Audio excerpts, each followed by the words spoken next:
Evolutionary.org presents Evolutionary Hardcore Podcast with your co-hosts, Steve from the American Underground and Mobster from the UK Iron Den. Get ready for the most hardcore and underground info in the industry. And here we go.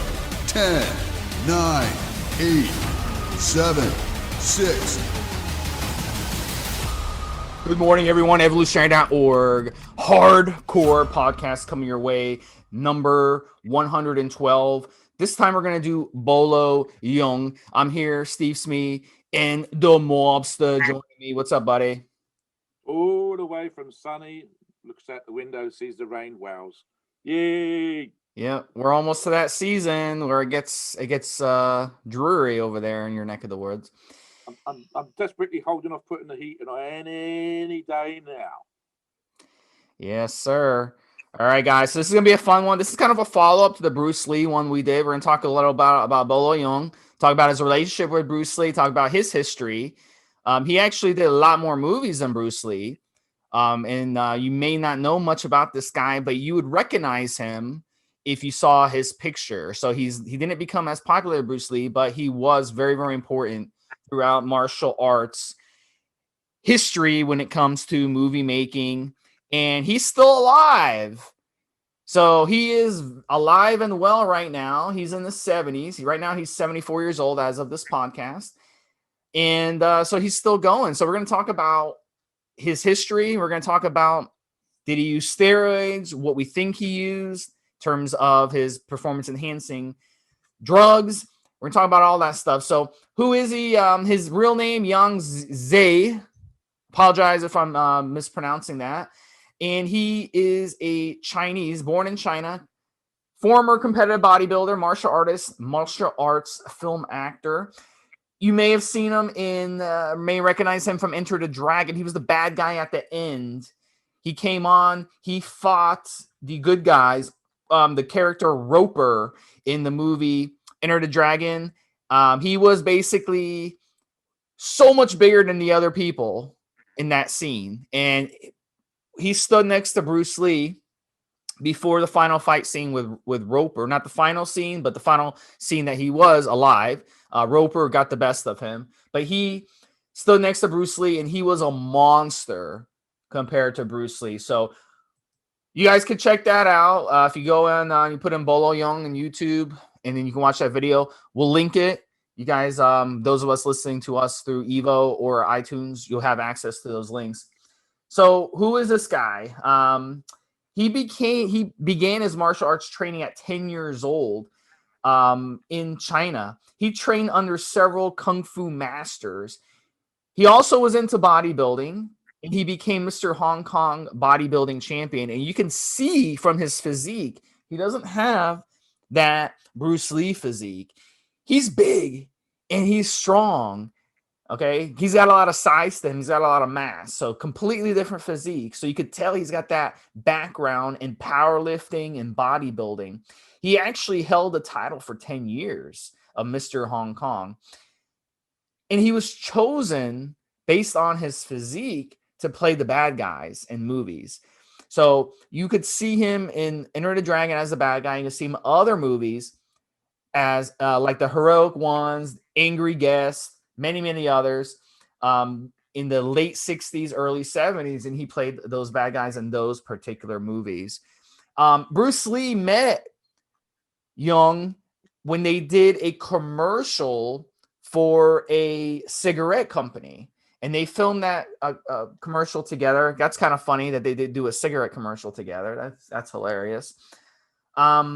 And they actually built a friendship from that. So they were dear friends, even though they were enemies in the movies. You know, it's just like wrestling, WWE. You got enemies, and then you find out that they're going on vacation together with their wives, and you're like, oh my gosh, I thought they were enemies. I saw them, but no, it's a movie, guys. It's a movie. So they were actually good friends in person. So I'm going to bring in Mobster. Mobster, what did you find out about his early life and his history, how he got into it? This is the thing I was saying to Steve Smee in the pre-show. There's really not enough interviews of this fella available for us to sort of use as a great reference point. And it's a damn shame. I didn't even bother counting, but it looks like he's done 40 movies, and including up to the absolute breakout film for him was Bloodsport with Jean-Claude Van Damme. And again, Steve is spot on. This guy on film, he comes across as a real badass. I think I'm sure there's a scene in both Bloodsport and in Enter the Dragon where he appears to be crushing some guy's skull off camera, and he's got this evil-looking face. He appears to be stamping down in some sort of martial arts move, and he looks into the camera, and you think, "Oh, he's a nasty," and he's all like covered in blood, and everybody wants you want to leap out of your cinema seat and punch him in the face and whatever else.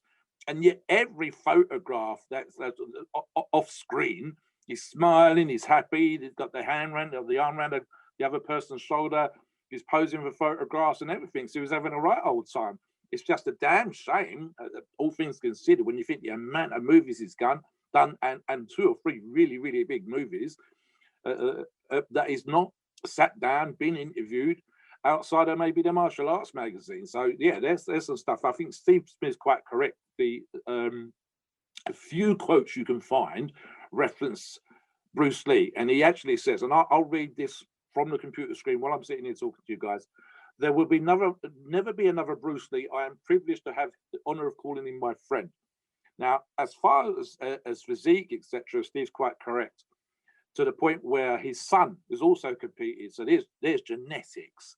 And Chinese, of course, are not notorious for being a big race physically, and yet, again, he looks like he's 180 pounds compared to Bruce Lee's 140 pounds on screen.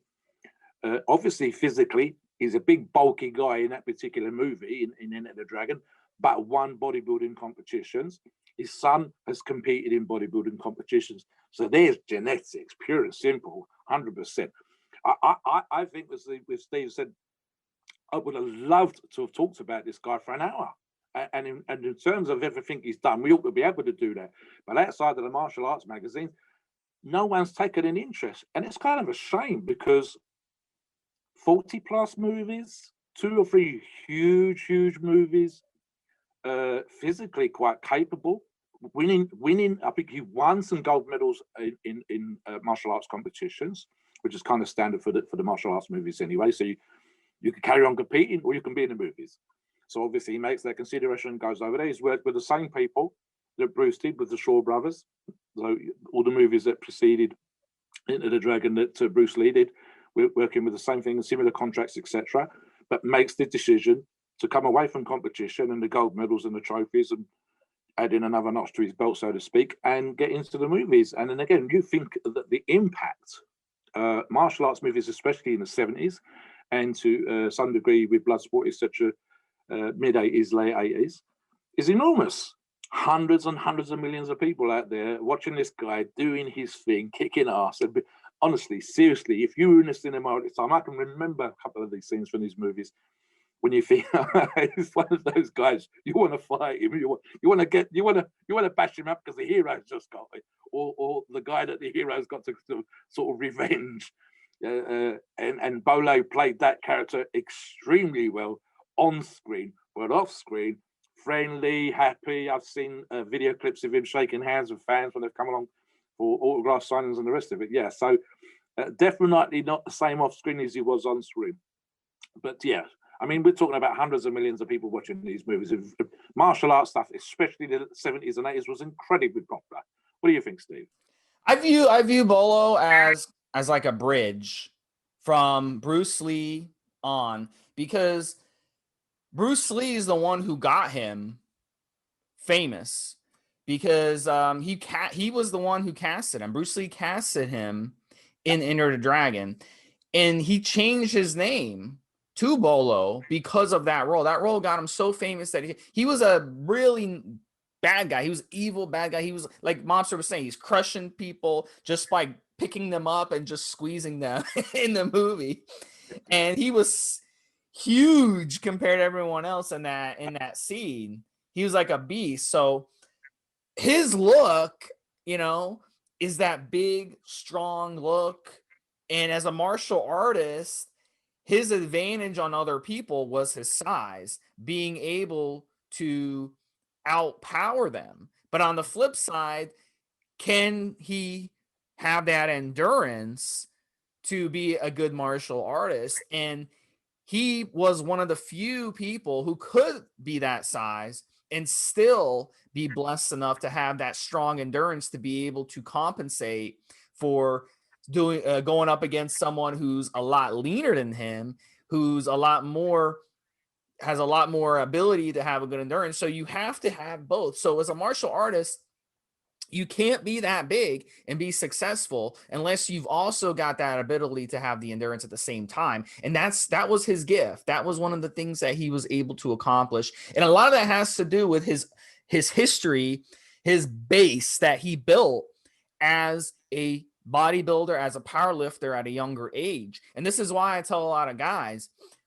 even if you want to become a bodybuilder, if you want to become an MMA guy, if you want to become anything successful in your 40s and 50s, it's a good idea when you start weight training in your teens and 20s to build a strong base. Build a strong base with the compound lifts, the 5x5 lifts, to stick to the 8 to 10 main compound lifts, and that will give you a base into adulthood. Instead of starting out at, with just, going to the gym and doing curls for 40 minutes, like I see a lot of young guys doing. So this is another example of that, building that strong base and then later on doing it. So he's proof that it can work for you. So, and that's one of the cool things. So he was able to piggyback that role into much more success, down the line. So after that movie, Enter the Dragon, that was really one of his first big movies. He did, he started really getting in the industry late 60s. 1970 was his first accredited role in a movie. And then in 1972 is when he started doing Angry Grass, the 14 Amazon King Boxer. And then he started getting into more movies. Enter the Dragon was the next year. And then from there, my gosh, like Mobster was saying, you can go through. He was doing tons of movies per year, like he was a porn star or something. He was doing multiple movies a year, which is very, very hard to do. It's just hard to do. You got to fly different places. You got to be casted. You got to do this. So it's amazing. Yeah. I'm looking here, Stephen. I'm just in 1975, 7 movies. That's crap. That's like one movie every 6-7 weeks. That's if you think the amount of time and effort. I mean, we've talked about physical stuff here, guys. To do the martial arts is a thing in and of itself. To get up to a standard is a thing in and of itself. To do the stuff that's then required on screen with different camera angles required, especially in Chinese cinema in the 70s, with the way that they film movies, all of the movies were dubbed. Every single thing essentially was filmed with no sound, and the sound was added on later on. So we know that in order to get the right angles, you've got to be doing certain things on screen. Now you can use 3 or 4 cameras, but we're talking about 1970s Chinese cinema. So he's doing essentially, even if it's just a 5-minute thing on screen, this is days and days and days of work with other martial artists, stunt performers. Even again in 1970s, when it would have been mostly martial artists and guys that you knew, that you might have to do the same move half a dozen times just to get it right, get it done on film, get it the way that they want to get it perfectly lit. And without counting 100%, I think he did 6, possibly 7 movies. That's one every 6 weeks, 7 weeks. And Christ knows what he was getting. This is a job of work here, people. Physically difficult, because the martial arts on screen needs to be different, even just from the actual thing in the ring and on a mat. So that's hard work right there. I think something that Steve and I have talked about via the forums as well, when we talk about fighters, etc., etc. There's this mistaken thing, and it completely depends on the exercise, to be fair. But there used to be a thing for many years that fighters and martial artists shouldn't lift weights. And Steve has specifically said, and I'm going to agree with the explosive stuff, with the cleans and jerks, the snatches, etc., and fast movements. And Bolo's a very good example of that genetics, where he must have that speed. He won competitions, and yet it's giving him the power. We know, we discussed this in the Bruce Lee podcast. Bruce Lee trained with weights. There are photographs of him doing isometrics. There are photographs of him doing grip training with a wrist machine. So he's training with weights, In fact, there's an argument that when he had the spinal injury, he came back after by virtue of training with weights in order to get back on the screen and then do the greatest movie that he's ever done. So this idea that you can't use weights for fighting or specific MMA or martial arts, sure, there are certain exercises that won't help you. There's no good bench pressing all day long. If you're a fighter or a boxer, there's no good curling heavy weights. But look at Bolo, look at Bruce. These guys were at the top to the gold medal winning, award winning, championship level fighters who train with weights.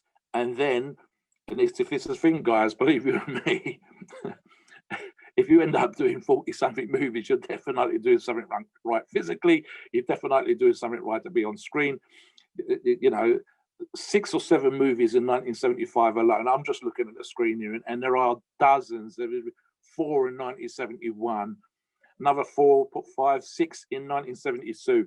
This guy was working hard, and in order to do that, here's the thing again: to do that and to stay fit and to stay in shape and to be able to do that stuff is incredibly difficult on the body. And yet here he is. He's 74 years of age. I've seen stuff off screen, and he looks damn good for 74 years of age.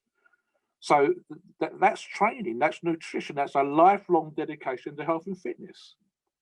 But you could argue too, Bruce Lee was more insane with everything. He was so ripped and lean. He was taking so many drugs to you know, keep the pain away. He was taking lots of stimulants, a lot of things, you know, to suppress his appetite. But Bolo, his diet was very different. He was more high calorie, you know, protein. He wasn't afraid to eat in moderation. He didn't eat in excess, but he didn't also starve himself the way some of these other guys did, you know, like Bruce Lee. And this has kept him alive, I believe, into his 70s. Just him being like, look, I'm not going to be the leanest guy here. I'm not going to be the best martial artist. I'm not going to be the best martial artist with speed, with endurance, but I'm going to be healthy. And that was the difference with Bruce Lee and some of these other guys. Bruce Lee was like, I'm going to be the leanest. I'm going to be the quickest. I'm going to be number one. I'm going to be the best. That was the difference. I think Steve and I addressed again in the pre-show. We were saying as big as Bolo appears to be on screen, in reality, he was about the same height as Bruce, so 5'7", 5'8". And if Bruce was 140 pounds, 150 something pounds, Bolo looks to be 160, 170 with that bulk.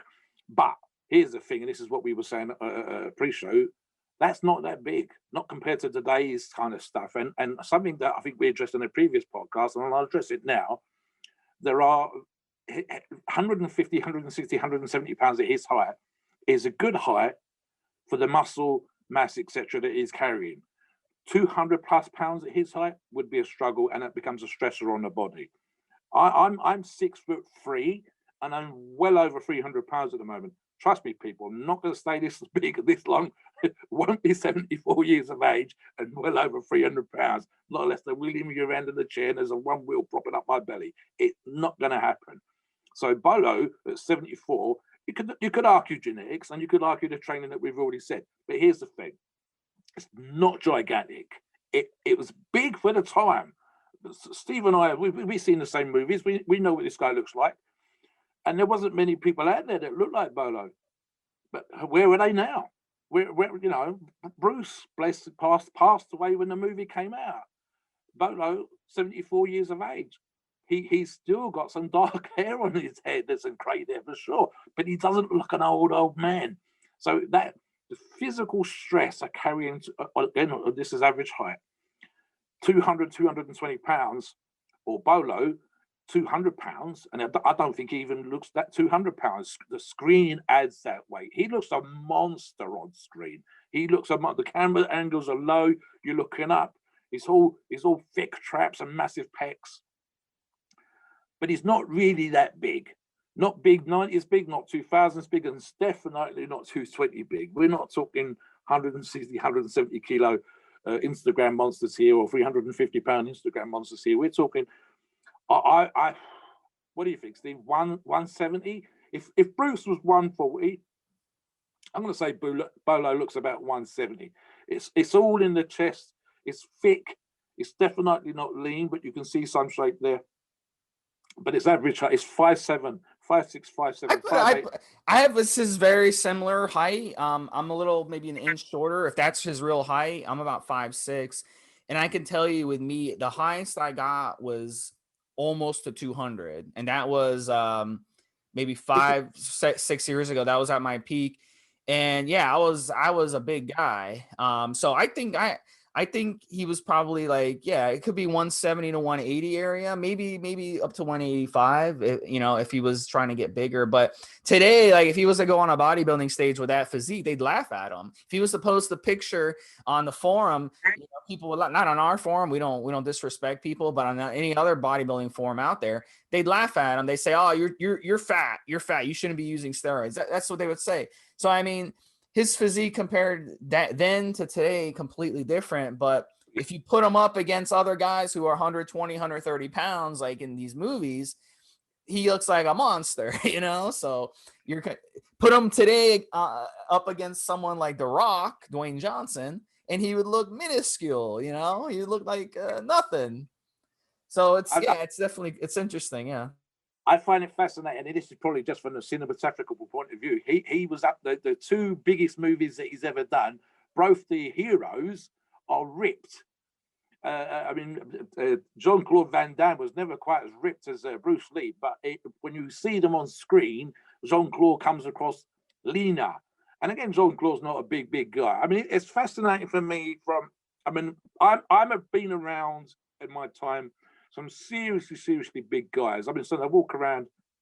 A few years ago, I was 280, 290 pounds, and I go to strongman competitions, and I'm meeting guys that are Britain's strongest man, Europe's strongest man, whatever, and they're 350, 400 pounds. And suddenly you go from I'm a big guy to, oh my good grief, look how massive these guys are. So you look at Bolo, and Bolo for me in 1973, when I was 9 years of age, I probably saw the movie a few years later when Enter the Dragon came out. And even in Bloodsport, it's going to come across, you go, oh, he's a big, thick, muscular guy. In reality, he will compete as a lightweight. And functionally, and this is what I was getting at earlier on, in terms of functionality, he was incredibly functional. You can't do the stuff in the movies. You can't do that level of movies, including the numbers I've already quoted, 6 movies in a year. You can't win competitions on the mat. You can't have the career that he's had, the length of time, you can't be his age now without being functional, without being healthy. And as I said, in reality, as a competitive bodybuilder, he would have to compete at the most as a middleweight. And in fact, right now, at his absolute best, he wouldn't even make a good 212. But on screen, he was a little. I don't know if there's a phrase. I think one of the actors in a movie a couple of years ago was described as a mini Hulk, and that's what Bolo looks like on screen. He looks like a mini Hulk. But for guys, we will definitely, we link to this after the podcast. You've got to see a couple of scenes. Most of the stuff that's on YouTube is out there that we will link to is scenes from his movies. I think there's one which is 20 minutes long, and it's just him fighting people from different movies and whatever else. And it shows you what they can do with the cameras, because he looks like a badass. He looks like you're not going to introduce him to your mum. You're not going to go out for a drink with this guy or whatever else. You're going to stay well away. He looks like some sort of like a triad narcissist. I think one of his role in Enter the Dragon was the kind of the bad guy who owns the island, the supervillain, so to speak. He's like the enforcer, the bully, the policeman, if you like, of the bad guys. And so you've got all these other guys that are supposed to be doing certain things, but they bring out Bolo and everybody takes half a step back. It's kind of that guy, so he comes across. It's really nice. No, I'm just fascinated and think in terms of genetics and to a lesser degree eugenics, because I've seen, I think it was the World's Strongest Man competition some years ago in China, when they had a 6 foot plus World's Strongest Man competing Chinese fella. Genetically, with the high difference in the diets that they've had in the last few years. And it's fascinating because I've looked into this stuff before, that the higher the protein diet, the taller the race seems to get. And Chinese are actually growing that particular way. Bolo was ahead of his time in that physically. because every single, I mean, maybe it was just under the movies we were watching then, but our minds then, and in terms of the overall physical stature, Chinese people are not big. Bolo was a freak for a Chinese fella, because he looks so beefy, because he looks so muscular. As I say, if you took of actual, in the last 10, 15, 20 years, with the Western diet, which includes, I mean, it's not all good, obviously, we know, Steve and I know, but we talk about these things on the forums in terms of the crap and the fats, and God knows what else that come from importing Western food into China.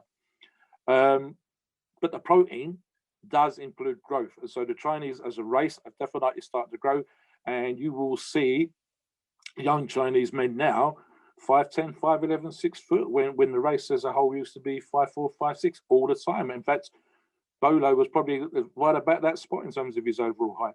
But yeah, I mean, he's one of those guys. Do you think perhaps for us being more from the training side, Steve, that you've got your Bruce Lee as your martial artist, but your Bolo's kind of like who we think we really can look like without having to be super ripped, having that fixed, girthy musculature, etc., etc. I'm probably more me in terms of not what I don't want to be super ripped or whatever else I do. You know, wave a magic wand, it'd be great.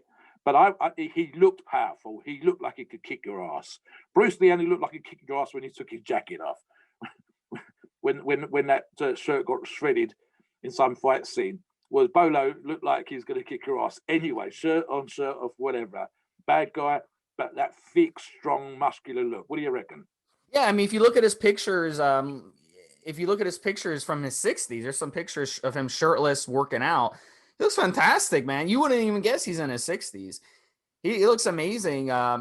He's not ripped at all. He's probably like 17, 18% body fat, which for a guy in his mid 60s, that's fantastic.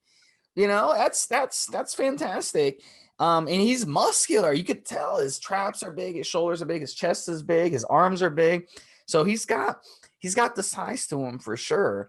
And Let's finish it up. Let's talk about his steroids. Like, let's finish up the thought, and then we'll talk about his what we think he uses. Very, very.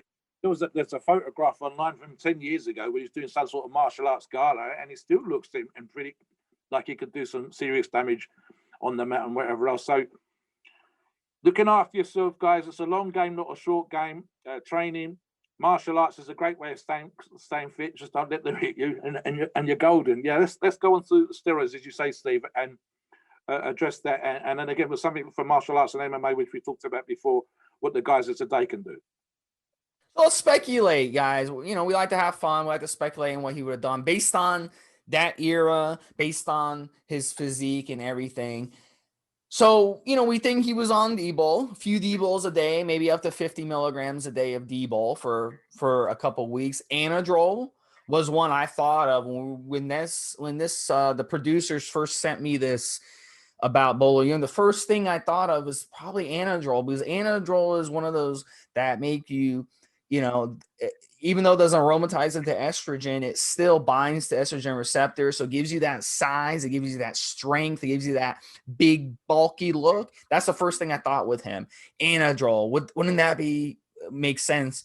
So, we think maybe 6 weeks of Anadrol. He threw in some D-Bol for a couple weeks here and there. And then Deca. Deca in the 70s was big, big, big. Guys love Deca in the 70s. Because Deca, especially in Asia, Mobster, they didn't use testosterone as a base like Americans started doing in the 90s and 2000s.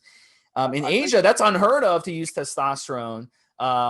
Even today, they don't really use testosterone as their base. So 500, 600 milligrams of Deca, and that could have gave him that size and that strength and that big look. And the nice thing about Deca, it's not a nasty steroid like some of these others, like Tren or something. They didn't use Tren in the 70s, but it's not a nasty steroid like some other steroids that's going to aromatize like crazy. It has some aromatization, but it's not going to give you those nasty side effects, those androgenic side effects. It's a mild steroid. So it'll give you a good mood. It's going to give you, good quality gains over time, keepable gains. And then, fast forwarding to today, what would a martial artist use? Probably some SARMs here and there, maybe some S4, some GW here and there, some Austrian, good for your joints. We fast forward to today. So, that's what he could have used, we think. And then, some liver support obviously is a good idea. Maybe some N2 thrown in today for that cycle. So, that's probably what he would use. And then you obviously today want to use an AI, some aromasin, 25 milligrams, maybe 25 milligrams every other day, every third day, just whatever to help balance your estrogen. So that's what we probably assumed he would have used back then. That's what we can speculate what he used back then and how they would use a similar cycle today for that size. So, but guys today will never use Deca. Oh, Deca, we can't look like the way Bolo looked. We can't look like that. We got to be aesthetic. We got to look like a Zizzy. You got to have an 8-pack year round. We got to have that beach body. So it's different. Things have changed a lot. One thing I was going to, there's two things I was going to say. One was that we would, in terms of advising fighters, MMA guys, etc., there's two considerations here. Free, if you say, right, so most of the fighters that we see on screen in both sporting and in the movies and whatever else, they're not big guys. So they have to work to a weight class. So you don't want now bulking drugs in the way that we suspect or we infer that perhaps Bolo might have tried in the past because he was a big bulky guy. So if you're fighting to a weight category, you need to stay within that weight category. So you keep that in mind. Number two, SARMs. We recommend SARMs because of the milder effects. And again, this is more of a weight category type thing. If you are a Chinese martial artist, you're not going to be a giant physical guy. So Deca, for example, that we suggested earlier on, great for masking pain. And if you're fighting, there's going to be some sort of pain there, whether it's in terms of competition and recovery, or whether it's in terms of preparing for a competition and a training that you're doing. Literally, you're hitting stuff, guys. You're pounding on your joints, you're pounding on your elbows. You're using those elbows and those joints in knees, etc., to hit stuff. So there's a pain issue here. The thing that I was also going to say, and this is quite important, really, we get a lot, and I mean, when you consider the amount of bodybuilders and people that want to be ripped and in shape, etc., that come onto the forums, we get a surprisingly large number of people that are fighting or are considering fighting competitively, and some, if what they're claiming is correct, are low-level professional MMA guys. And so one of the issues that's come up in the last couple of years, and this includes SARMs, is drug testing. Now, I'm not going to fucking sugarcoat this stuff. Some of these guys, not on our forum, but some of the top level guys are getting caught, and they're getting caught 2 years after sample A has been taken out, and they've retested sample A, and they've gone to sample B as per the normal drug testing protocol. And this includes for SARMs. So if you are a high level or competing and trying to become a high level fighter in all of the fighting sports, bear that in mind. Make sure who you're fighting with, what they test for, make sure you are well informed. If there's a term of amount of time that you can have off before test, do so. Don't over rely on your condition based on your PED use. Put the fucking work in, guys. Don't compensate for being lazy. We've seen this in a lot, especially toward the middle end of certain boxing careers, where guys would get into shape because they got so out of shape in between fights. So put the work in. I can't understand, and I say this as a guy who's probably coming towards the end of his lifting career, etc., and sometimes I'll be doing competitions, maybe 1 or 2 left under my belt, maybe. I can't understand the mentality of getting into this fantastic shape, being aggressive, getting into the octagon, getting into the ring, getting on the mat, kicking motherfucking ass, and then getting really badly out of shape, and then having to lose all that weight, get all the condition back. There's always going to be a certain peaking for a competition that comes with the territory, but because you can't stay in mega shape all the time. But don't get so out of shape that you have to use loads and loads of drugs. And especially if your career, if your pension, if your 411 is based on the amount of money that you're making in the ring, then don't get caught by using loads of drugs to get into shape, etc., and make sure you're well aware of how things are tested for keep under the radar, use the least amount you can. But as Steve said, I would 100%, the drugs that we have talked about, those are the ones that we know that fighters use, and those are the ones that we would suggest to fighters that don't have the issues that we've described already, because they work for what they're doing. You don't need lots of bulking steroids. I would hate to be a fighter taking bulking steroids. The VAR pumps would be god awful for fighting. Can you imagine? Anadrol and D-Bol, that extra water weight for a fighter is just, it looked like that's what we think Bolo was using. But you're lean, you're kicking ass, not so much. And let's fast forward. You know, we talked about his training, his diet, what we think he used for steroids. Let's fast forward to today. Bolo was kind of outspoken when a year or two ago the movie Once Upon a Time in Hollywood came out, and it was a scene, and we talked about it on our prior podcast when we discussed Bruce Lee, but there was a scene where that movie took place back then, and it kind of featured the Bruce Lee, and he fought the Brad Pitt's character in a little scene. They were filming a movie, whatever, and Brad Pitt kind of challenged him to a fight, 2 out of 3. Let's see who will win. And then Brad Pitt threw him into a car, and the lady got mad because he destroyed the car. It's a funny scene. But Quentin Tarantino, wrote and directed the movie. He likes to use history and kind of mess around with history to do kind of stuff. So a lot of people got upset because they thought that Bruce Lee came off as arrogant and preachy and all this stuff in that scene, and Bruce Lee would never have done something like that. So, and Bolo Yeung was one of the guys who came out because he knew him personally, and he said that that's not how Bruce Lee was, blah blah blah. So, we wanted to throw that in. That was kind of interesting. If you've not got a chance to watch Once Upon a Time in Hollywood, it's a very interesting movie. Quentin Tarantino is one of the most brilliant writers and directors in Hollywood. So it's worth seeing for that reason. But again, I don't see what the big deal was, but a lot of people got offended, by that scene, including Bolo. So, but I personally, I don't see what the big deal was, because he's, Quentin Tarantino has made all kinds of movies. He's made movies about World War II, about the Civil War / slavery. He's done all kinds of movies like that, and it's fiction. He kind of takes history and kind of twists it around to make it into like a funny,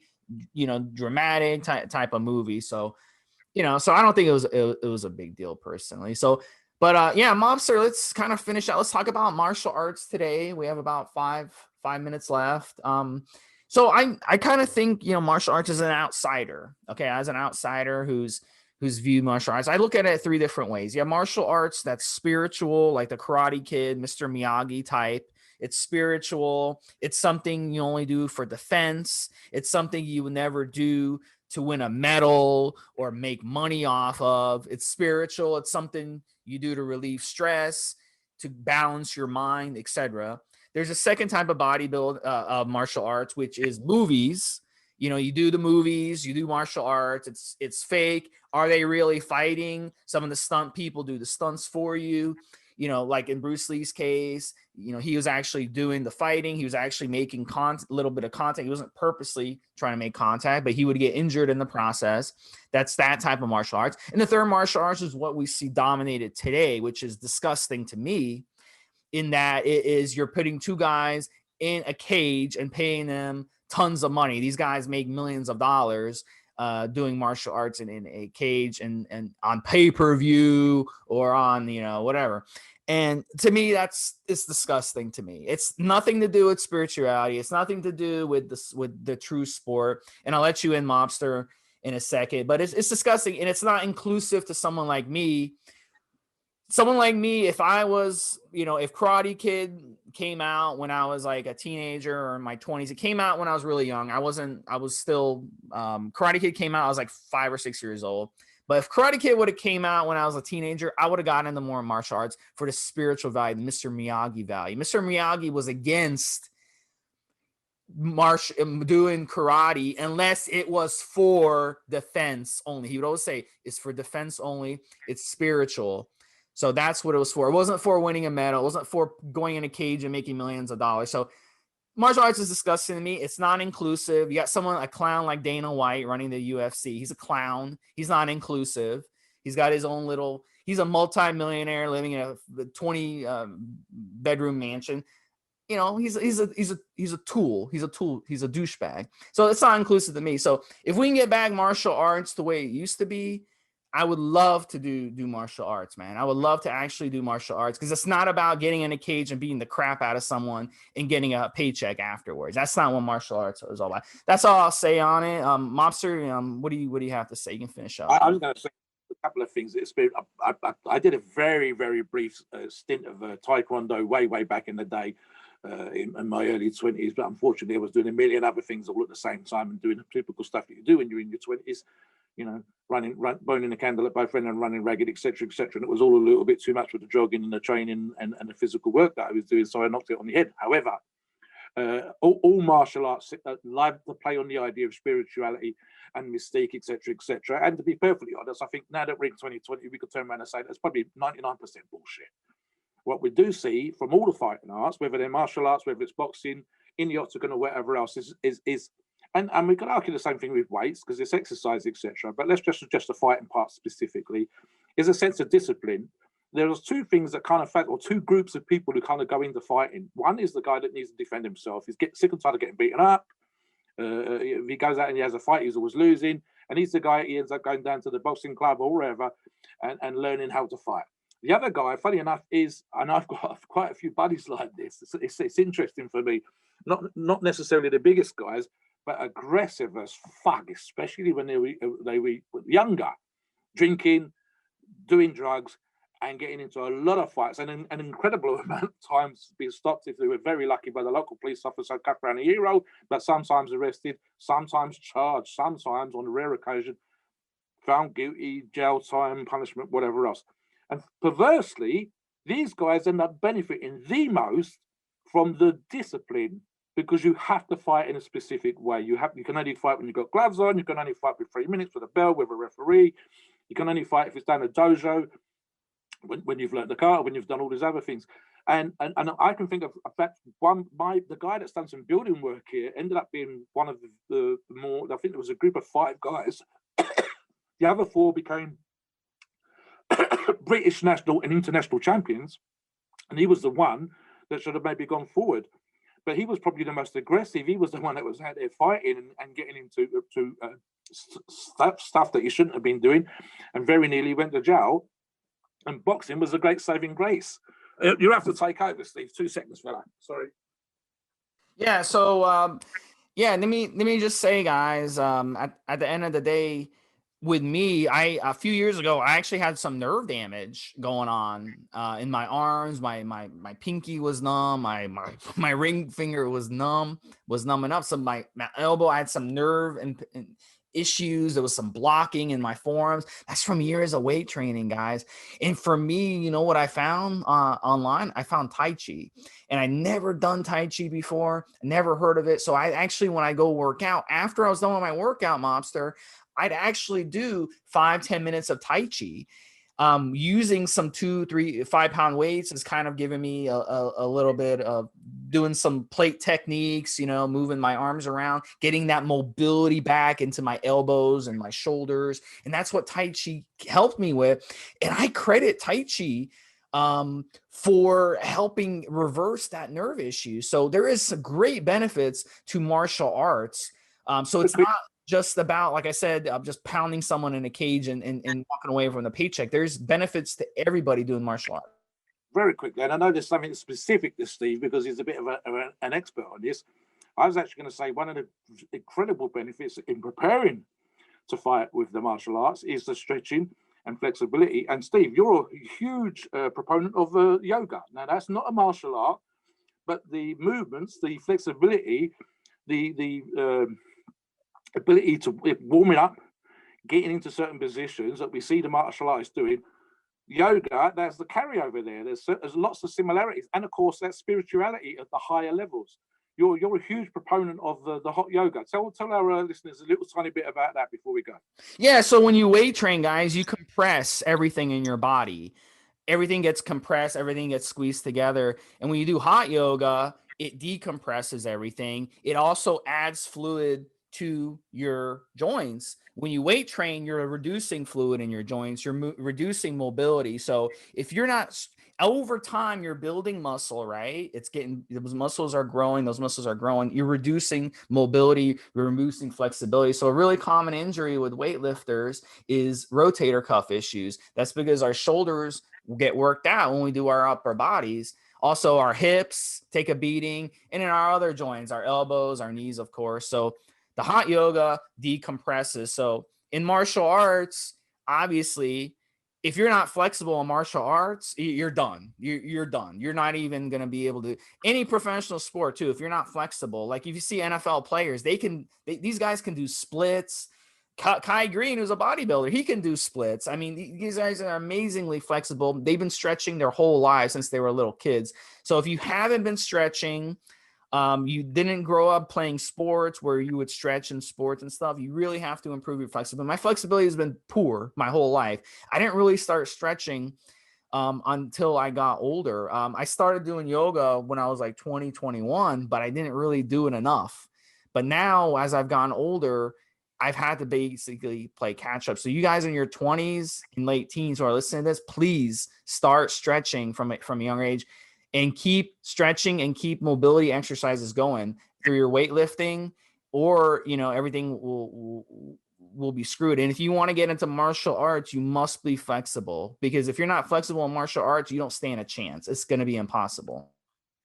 There'll be a takeaway message from the both of us, that staying limber, staying flexible, keep moving is going to lengthen your career. Whether you're a weightlifter, it's going to lengthen your career. Whether you're a fighter, it's going to lengthen, we think, if Bolo is a good example of this, your lifespan, because you'll be healthy. You'll be able to move. I'm getting to that point where I'm so damn big. I was doing some rowing movement at the gym this morning, and my right hamstring cramped up, and I actually thought I had some kind of crazy accident. When I got off the machine, my foot was dragging behind me until I realized my muscles had gone into spasm. So trust me, guys, I need to do more flexibility, and we can see on screen. We'll do the links to some of these videos that we're going to put up for you, just how limber these guys are. So our takeaway thing for today is going to be, watch what the martial artists do. The length of time, your age, life extension, but from being limber, from being flexible, from doing this stuff. Don't wait until you get to a certain age, like Steve said earlier on. Don't wait like me this morning, muscles in spasm. Do this stuff now. Don't go crazy, but keep this stuff in your exercise protocol. You're doing all these other things with nutrition. You're studying PEDs. Learn to be flexible. It's actually going to add to your quality of life. More so when you get older. It's going to help with the stopping injuries and everything. So yeah, that'd be our takeaway tip for the day.